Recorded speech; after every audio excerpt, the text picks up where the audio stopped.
I'm Corey Brada from the Hawkeye of the Storm, your source for breaking news information and reaction segments right here on YouTube. You can also check out our long-form content and our live streams during the season. But first, before we get to the breaking news story that we just got in here just a few minutes ago, I want to thank our kind sponsors down at Iowa, Floor Covering and Bondurant. If you have a bathroom project or just a flooring project in the works at your home or business, give Iowa Floor Covering a chance to serve you and your flooring needs. Give them a call, 515-379-7000. That's 515-379-7000. You can also visit iowafloorcovering.com. So the news that just broke here moments ago, I'll just be very frank. We got some news on the basketball front regarding an incoming recruit.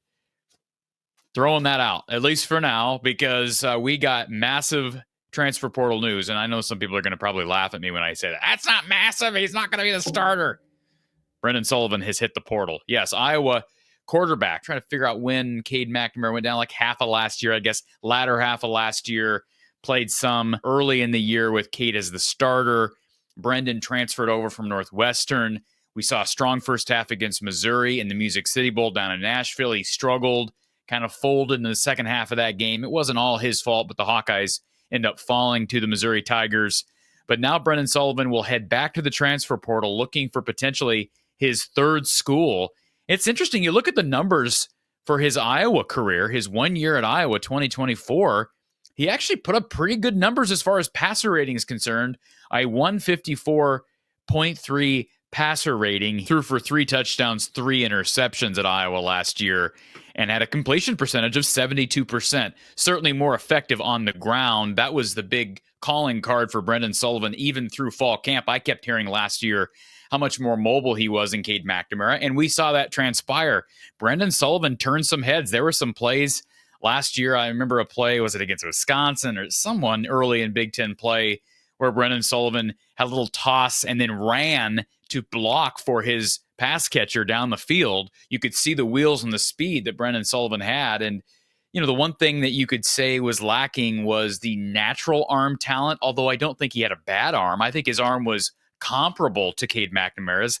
That's why I think from the very beginning, Iowa should have went with Brendan Sullivan. Hindsight's 2020. He then got hurt in a road game at UCLA. Jackson Stratton ended up taking over.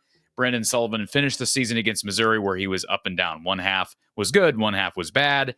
But with Iowa bringing in Mark Gronowski, and is it any surprise here that this comes just one day after Mark Gronowski met with the Iowa media for the first time, and about a week after Kirk Ferentz made it pretty clear at a press conference. I've not really reacted to that press conference, but the comments from Kirk last week were basically that Mark Gronowski, we project him as our starter.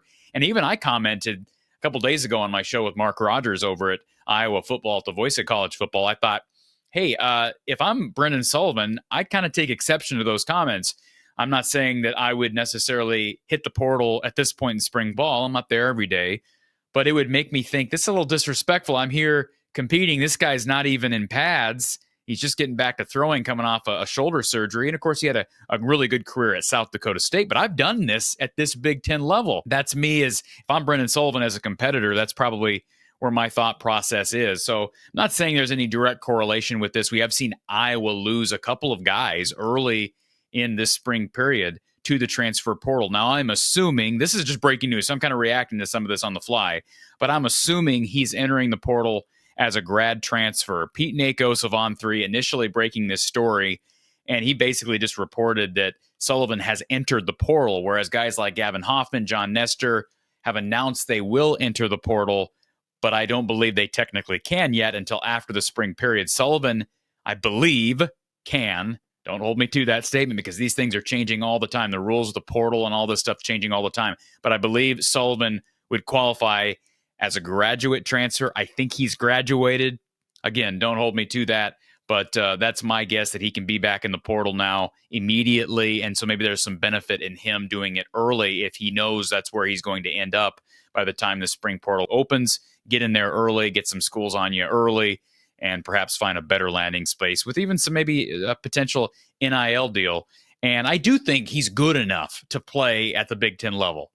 Like I said this a couple of days ago, if you're talking about a backup quarterback, Brendan Sullivan, phenomenal option. Even Jackson Stratton, having guys like Hank Brown, Brendan Sullivan, Jackson Stratton, who have all played high major college football, albeit not great stats, great numbers, great flashy performances, but having that behind a guy like Mark Gronowski would be a luxury. The question is, can you hang on to all these guys? And we have apparently found out that the answer to that question, at least in the interim, is no. You cannot hold on to all of them.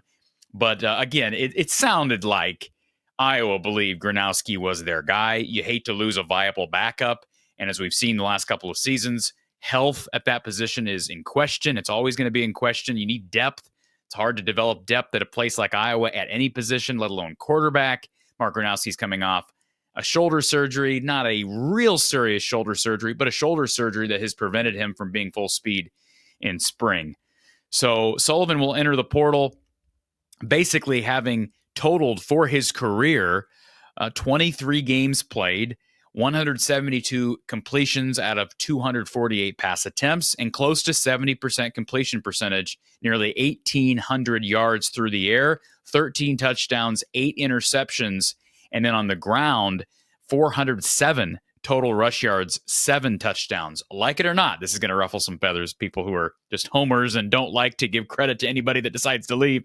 Like it or not, he immediately becomes one of the top options at quarterback in the transfer portal. Yes, part of that is because there aren't a bunch of quarterbacks out there right now because it's so early in the spring period. But he immediately becomes one of the top options, which might explain why you make the move now and not wait till later, at least to announce, even if he's not officially in there, get your name out there early and have some suitors.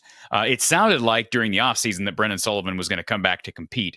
So maybe the first week and a half has given him indications, paired with some of the things that have been said, that, hey, this is not going to be his job. I wish the best to him. Not saying I would have handled it the same way if I'm Kirk, because I'd like to keep my guys around. But he's also got to do what's best for him. Kirk does, Brendan does. So that's that.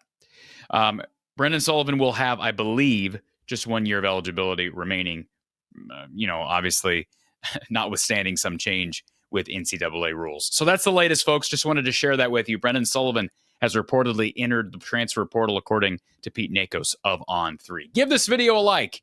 I hopped on here right away and just started rambling. So hopefully you liked the video. Please share the video as well. Subscribe to the channel, turn notifications on, and keep it locked right here for Hawkeye coverage around the clock from the Hawkeye of the Storm.